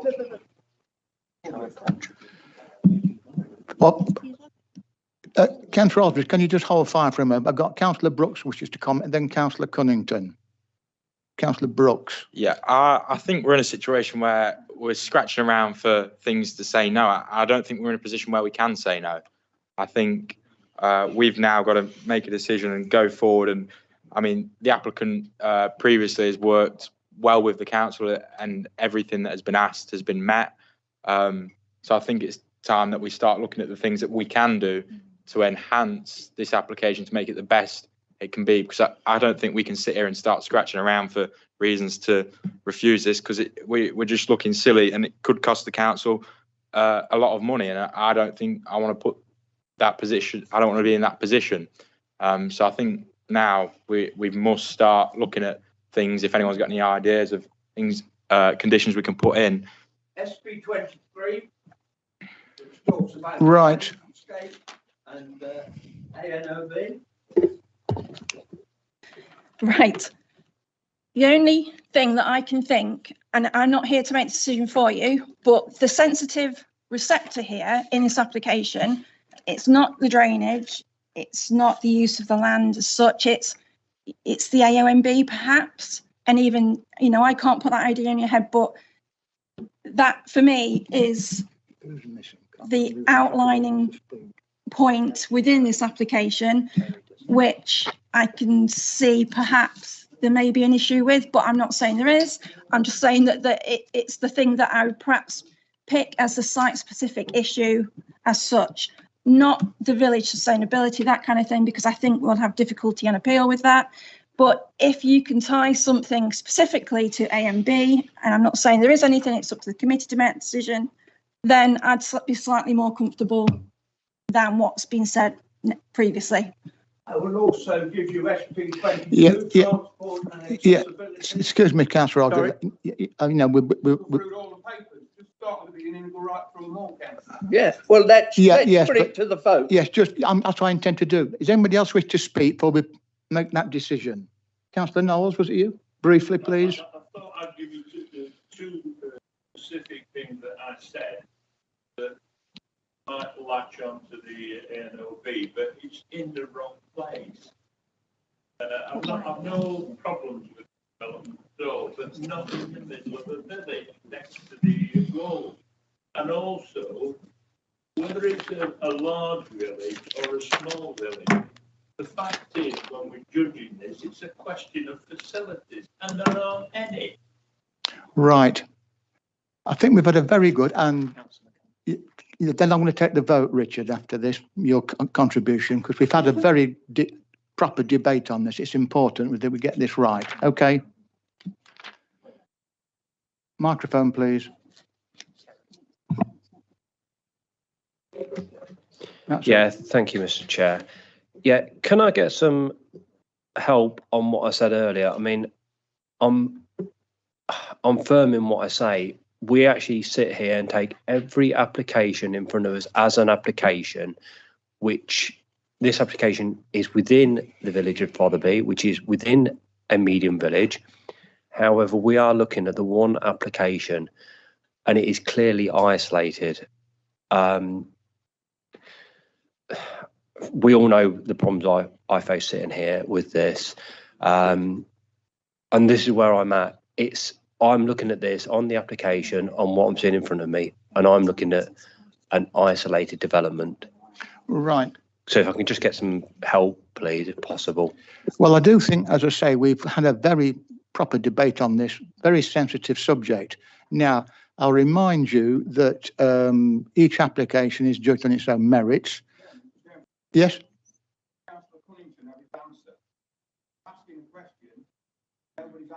Right, would someone respond to Councillor Cunnington on that? My apologies, Councillor Cunnington. Yes, please do. Thank you, Chairman. If it's helpful, I can try and sort of encapsulate what I'm sort of hearing from committee and the concerns of committee, Councillor Cunnington's question, and also the real issues of the planning balance here and the planning judgment and how to approach it. And the way I see it is, in essence, we've got a policy that says this is a medium village. We've got a policy that supports tourism in medium villages. So as a principle, that's fine. To cut to the quick, that's fine. However, the site equally sits in the AONB.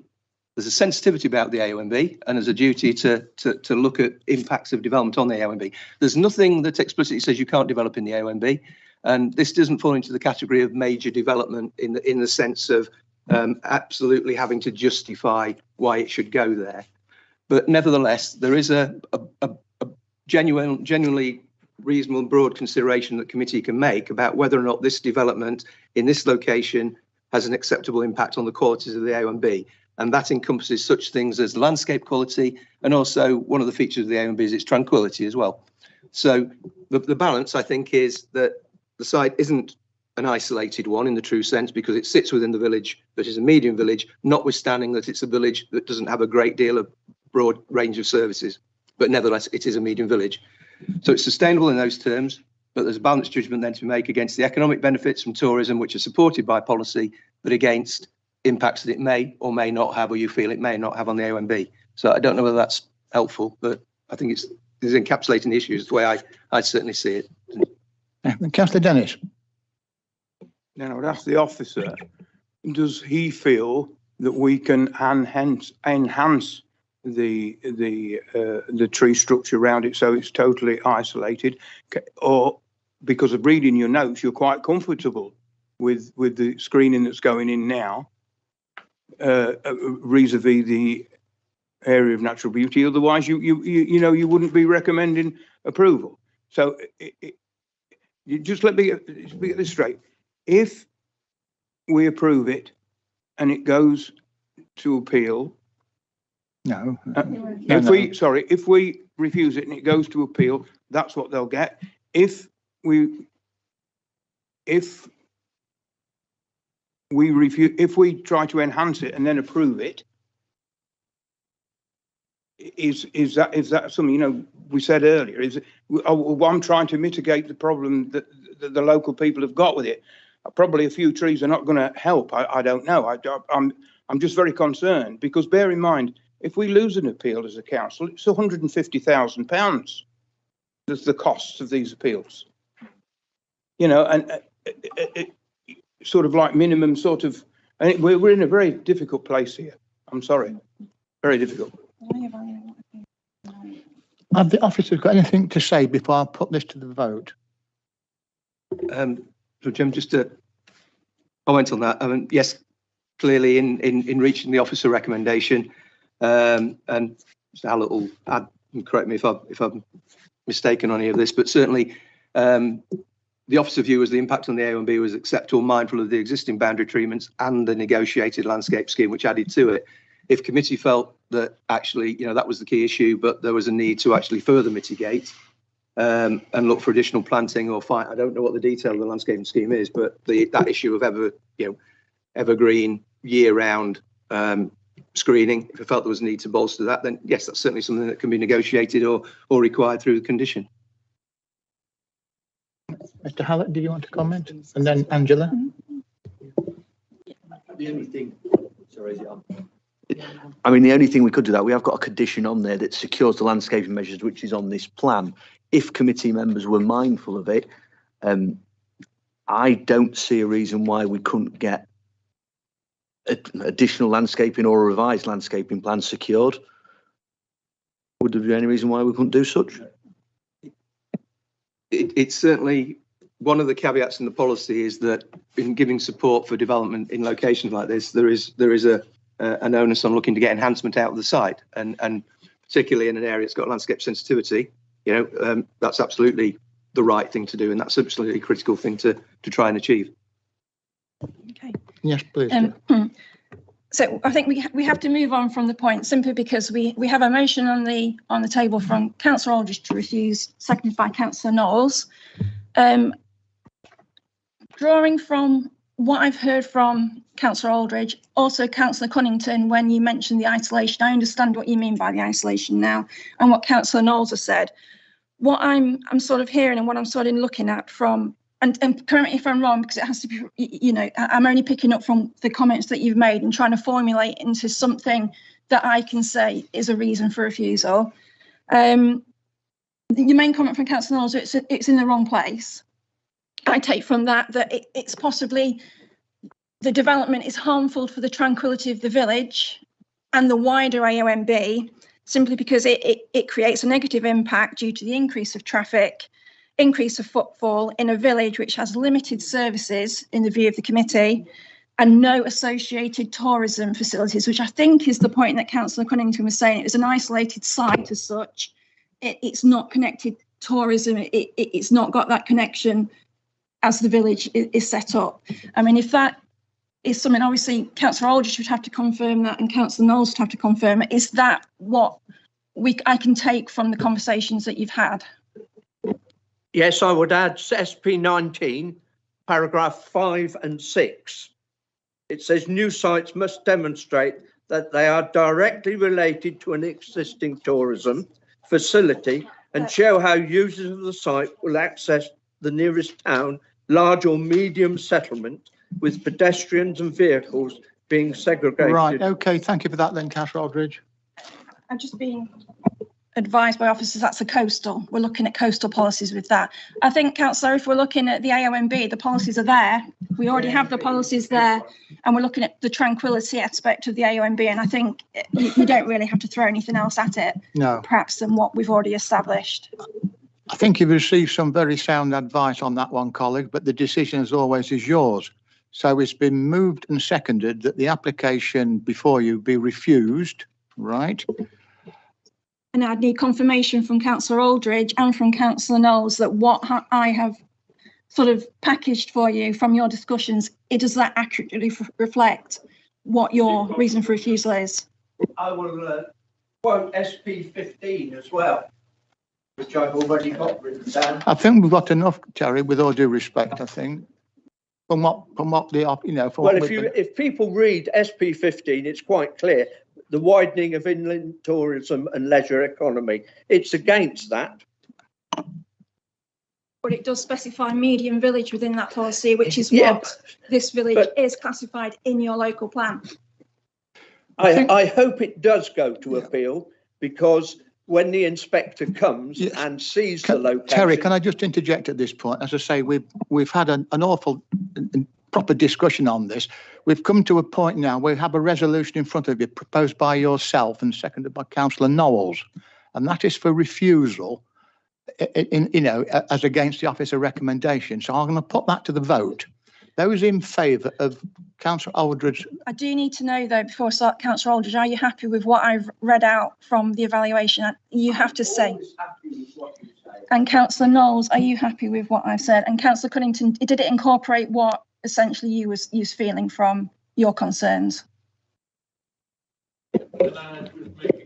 Please, because we need to move on. We need to move on, Councillor Knowles. Councillor Cunnington said about the being isolated. this argument of big and small villages. The fact is that village has got no facilities. And if we're looking at this for a house or whatever, we'd be talking about people having to get in their cars to go to the shop and all this. This has got nothing. Right. Right, No. to confirm, we've got confirmation then from the mover and the seconder, and can perhaps move to the. Are you vote happy now. with that? Right. You know what you're voting for? Those in favour of the proposition, please show. 1, 2, 3. That's 4, Chairman. Those against? 1, 2, 3, 4, Chairman. Tied vote. Well, I think there must be one abstention, one councillor Ayres an abstention. So that's always a tied vote, isn't it? You've got the vote. Right. Well, I've listened to the arguments. As chairman, I have to cast the vote, and it's a difficult one that's been said, but on balance and given all the arguments, I would support the proposition. No, your proposition, Councillor Aldridge. Thank you. Thank you. So that will bring the vote to 5 for, 4 against and 1 abstention. Okay. Right. I think now we could do with a 5-minute comfort break because most of us have got pained expression on our faces. I'm interested. Well, there you go.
item 8 is land known as Walsview, Spilsby Road, Scandalby. Now, the officer is Gemma Dring. No, I'm going to do that one. Oh, you're going to do that, are you? Right, okay. So away you go then, please. Thank you, Chairman. So yeah, just to confirm, it's a planning application for a new house, detached triple garage store with a first floor gym over on land that's known as Walsview and Spilsby Road in Scandalby. There's no update to the report, nothing to draw members to attention to other than what's in the report. So you'll notice the recommendation is for refusal. Quick run through the site detail. Aerial photo. Hopefully the cursor can show this is the site to the east of Spilsby Road, roughly that area there with an access onto Spilsby Road. So sits on the edge of the village, undeveloped site predominantly, sits on the edge of the village. Red line defines it a little bit clearer. So quite a large site. As you see from the photos, it's an elevated site. It rises up from Spilsby Road up into the site, which is the whole site lies within the AONB again, the area of outstanding natural beauty.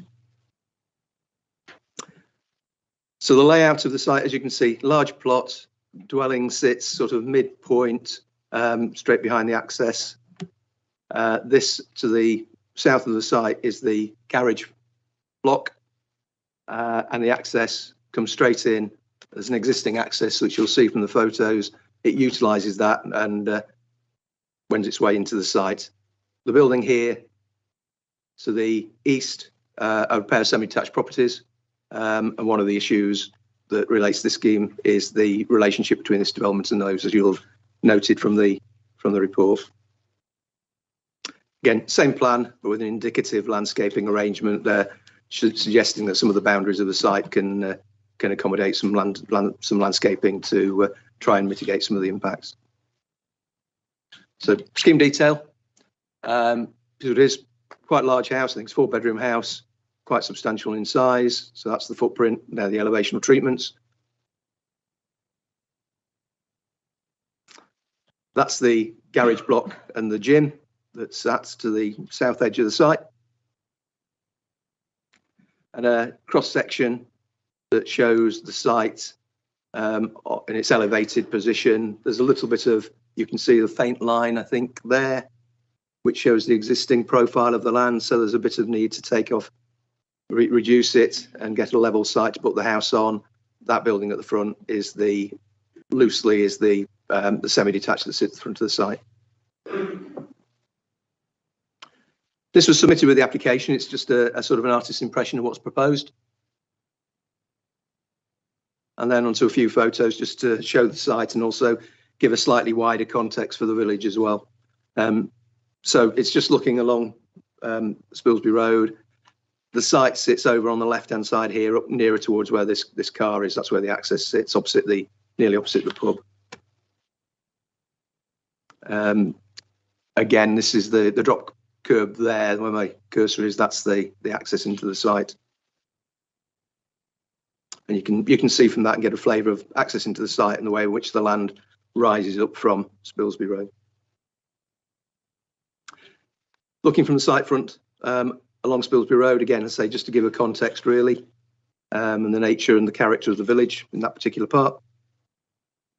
And looking from the site entrance across, so that's the pub on the opposite side of the road there. Site itself, largely sort of overgrown, got reasonably mature boundary treatments in most aspects, but not all. There's a large industrial shed that sits on the edge of the site that you'll have seen on the drawings in referenced. And from the site, looking across to, that's, get the name of the property actually, but that's the Karunda, I think it's called. Sorry, that's the nearest property on the frontage, one of the two semi-detached properties. And looking from the site back out down the slope of the drive. From the site itself, looking out, that's looking out east. So you can see its context is open countryside beyond. That's the boundary of the site where the fence is. It's generally open as a site in its own right. And again, just to give context, that's the building on the site, so a bit of hedging down the side and more open aspect on the east. Looking to towards Wolds View, sorry, go back one, looking towards Wolds View, that sits to the north of the site. And then looking from the site as is down onto that pair of semi-detached properties on the front. So again, you can see across there in the distance the church. So looking, you can tell the elevated nature of this site in relation to those properties, in relation to the view across the church there. Site again, just showing context really in relation to the neighbouring properties. And just a couple more which show the village context generally and give an indication of the type of dwelling that tends to be found in the village. So a fairly traditional sort of pattern and form. There is a variety of styles of housing in the village, certainly, but fairly sort of traditional form. And again, looking along the village, the site sits further along here in the distance and back, but it was really to show that the village does have some characteristics of backland development. But as you notice, the officer concerns relate to the scale and the form and relationship to dwellings, but it does show that you do get backland, albeit of perhaps a more subdued form and scale. And again, the site access just beyond the pair of semi-detached, so these sit in front of the site, pub on the opposite side, access just in front of these cars here. And that's it. Thank you, Chairman. Thank you. Right, I have two speakers, Miss Holly Taylor and Councillor Stephen Eyre, who's a local member. So good, Mr. Taylor, could you come to the microphone, please? Now, I'll just remind you the normal procedure. You have 3 minutes to address the committee. I'll give you notice when you have 30 seconds left, please. If you speak clearly into the microphone in your own time. Thank you. Ladies and gentlemen, thank you for allowing me to speak to you today in support of this application. We run a successful business in the area, born and bred in Lincolnshire. We fell in love with this plot and wish to build our forever home to bring our family up in this Wolds village. The site is in the middle of the village, good access and screened by mature trees. Further landscaping is proposed and can easily be conditioned. My uncle runs a large landscaping garden centre and we will follow any requirements. Pre-application advice from your council was for 4 houses if Wolds View, a perfectly good dormer bungalow, was demolished and presumably all the trees felled. They were one of the reasons we liked the site. The separation distance between the neighbouring houses far exceeds many houses in Scendleby, particularly those under construction near the old school, whose windows look straight into those opposite.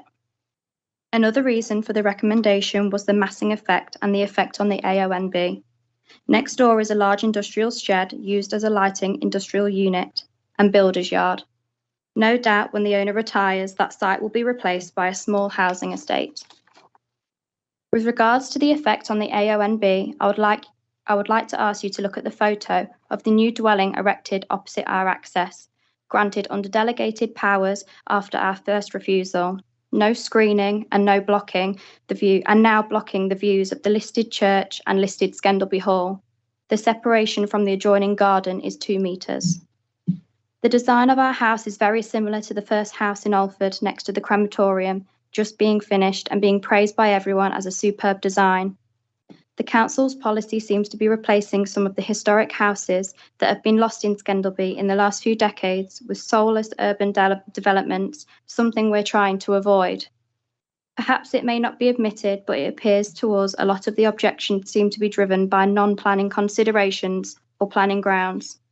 All the surrounding houses have written in support with no sustainable planning objections received.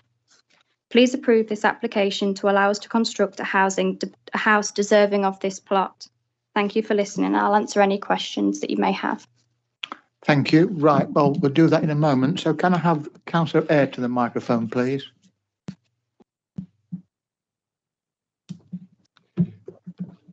Thank you, Chairman. As you know, Councillor Eyre, you've got 5 minutes to address the committee and we'll give you notice when you have 30 seconds. I shan't need 5 minutes, Mr. Chairman, I don't think. Thank you.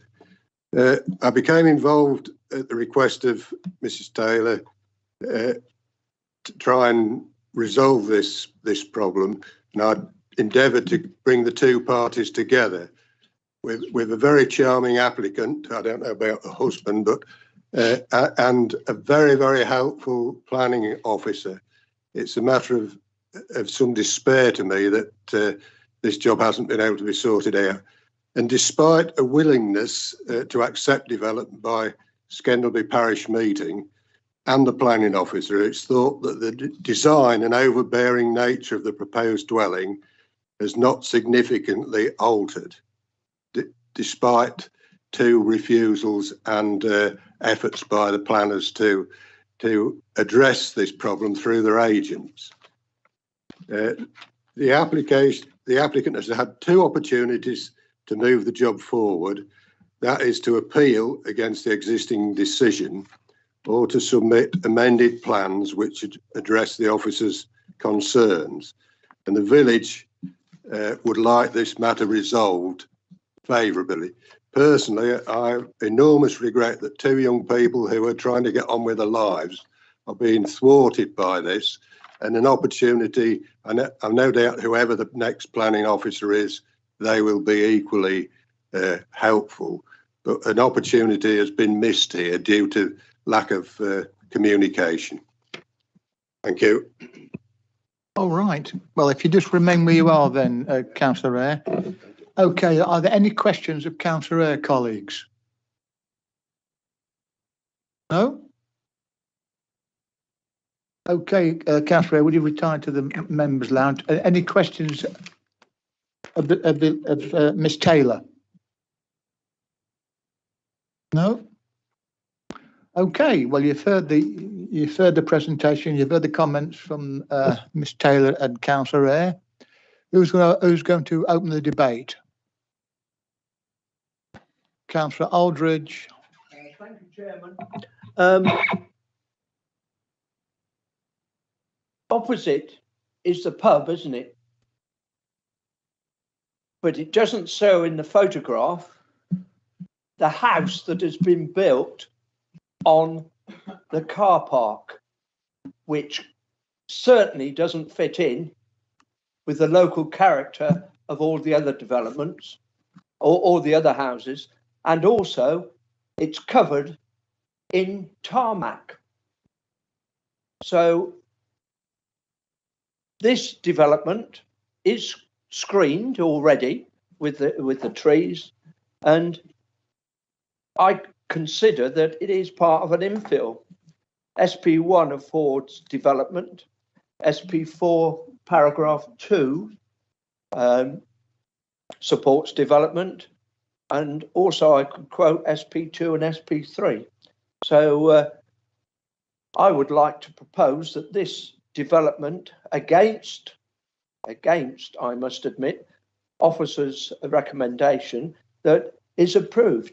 It's in the middle of the village. It's more like an infill, and I don't think really it is detrimental to the village. Yes, before I bring Councillor Brooks in, you know, particularly from the previous application, that you need to frame your recommendation in the context of planning guidelines, etc. Yeah, I'm sure you have. Right, Councillor Brooks. I completely agree with what Councillor Aldridge just said. It's nice to see developments of such high quality and high quality design. So I think that needs to be commended. And I don't think this is going to have any effect on anyone, really. I think it looks like a good development, and I think it should go ahead. So I'd like to second Councillor Aldridge. So you're seconding Councillor Aldridge. Councillor McNally. Thank you, Chairman. Can we just go back to the picture of the two semi-detached houses?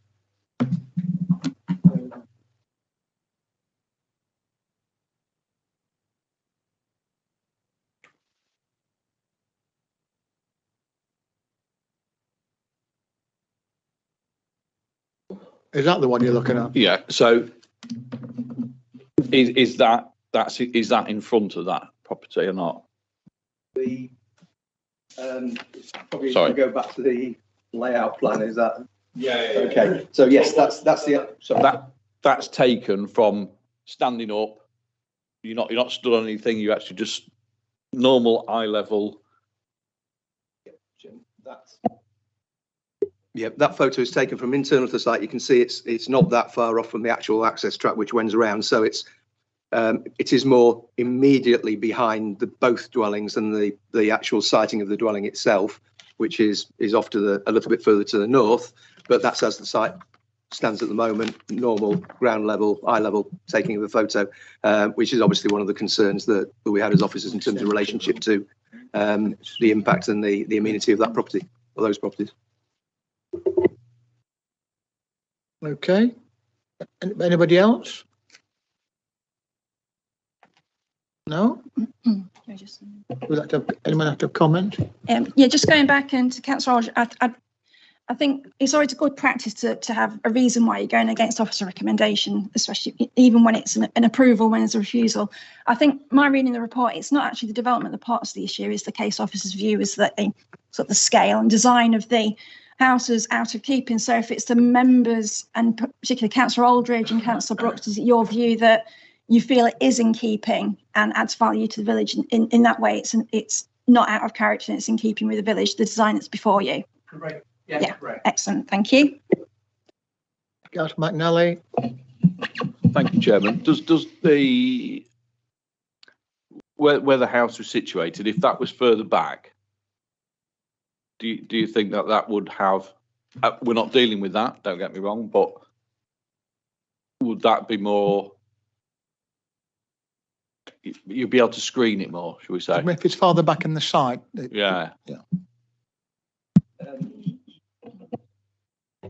Yeah, thank you. The officer view is that, and just to reiterate for clarity, that the idea, the principle of developing on the site, we think is fine. It is about the detail. Yes, inevitably, something that was further away reduces impact. Whether or not there's need for landscaping to further mitigate depends on where it's sited. And our view is that, as proposed, to get an acceptable relationship, absolutely essentially relies on landscaping, which will take quite a while to mature. So there will be a period when there would be harm to impact on the neighbouring property. But different siting, you know, you can probably skin a cat in 101 ways and it'll work. But yes, amendments, no doubt you can make an acceptable scheme on that site, certainly in terms of, you know, an officer view. Councillor Dennis. Yeah, I would be happy, I think, to support against officer recommendation. I would to support this application as long as there's some screening put in that makes it disappear. As long as there's some screening and put in, you know, in perpetuity to be looked after and to be guaranteed, and not just and then chopped down, to make sure it's in conditions, I'll be quite happy. So what you're saying that, you know, if there could be sufficient screening, then you'd be happy with that? Yes. Did you want to comment, Angela? Yeah, just say gentlemen, just bear with me. Councillor Aldridge, Councillor Brooks, are you, obviously there'll be standard conditions applied by development manager, but are you saying, in line with Councillor Dennis, you'd want to see a substantial screening plan, landscaping plan put in place with any approval? I would agree with that, but I think there's some screening already in place with the mature trees that are there. And a condition could be that to ensure that there is adequate screening. But at the moment, from one of the slides, it looks as though there's a fair bit of screening already. So, yeah. Councillor McNally. Yeah, sorry. So if you was to screen that and for you not to see it, them houses would have no light whatsoever. I'm going to accept the recommendation on the paper, so I'll recommend refusal. Are you supporting? And you know, I ain't got a problem with the house. I think if it was set further back and everything else, it'd be fine, but not as it is. So you were supporting what? The recommendation to approve? Is that what you're saying? Refuse. Oh, to refuse. I beg your pardon. Sorry. Any more comments? Right.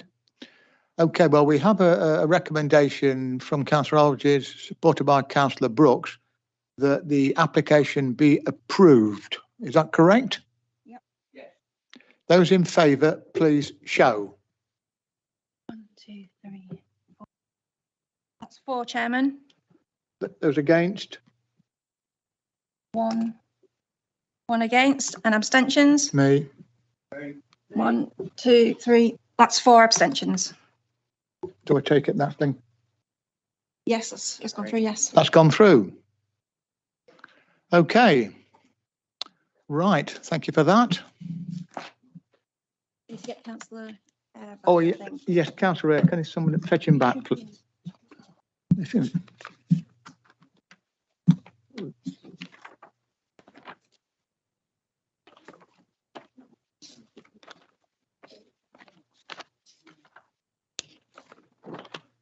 Then we'll go on to the final planning application, which is a beach hut at Sutton-on-Sea. I can't possibly comment on that.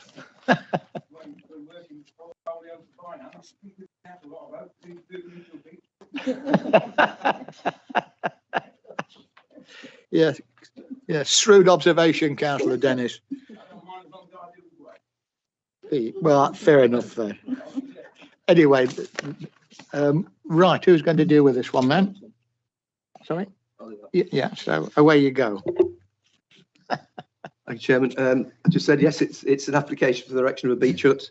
It's brought to committee because the applicant is a member of the council. Briefly, the site, close next door, but one basically to the beach bar on the prom. So just here, there's a site plan. So beach bar, there's a unit in here, and it's the site next to it, which is presently vacant. So drawings, typical traditional beach hut, timber and I think it's felt roof. I think that's the site. So you can see the context, and there's a sea on the right.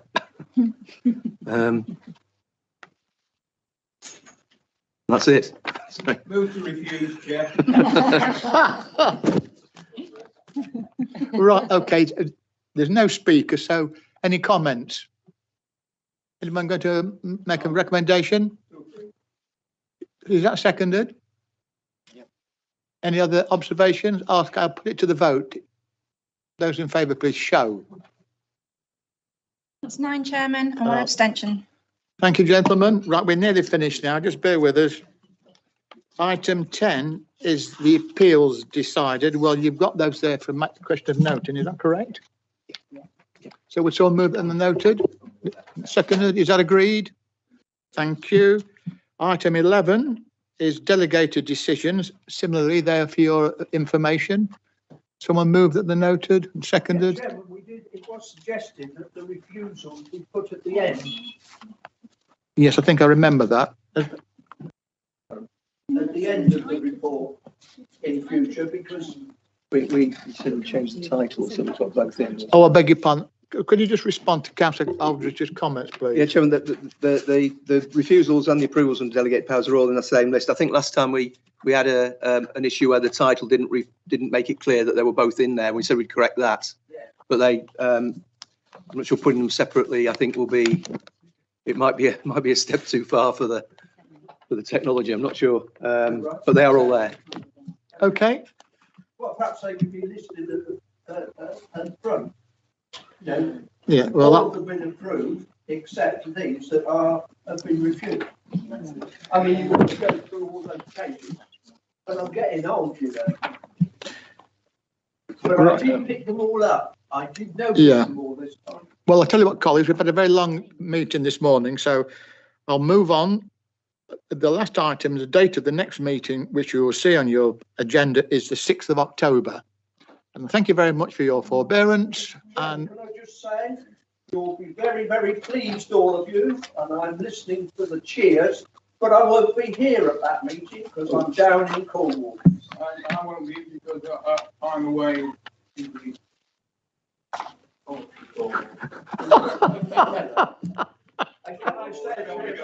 well,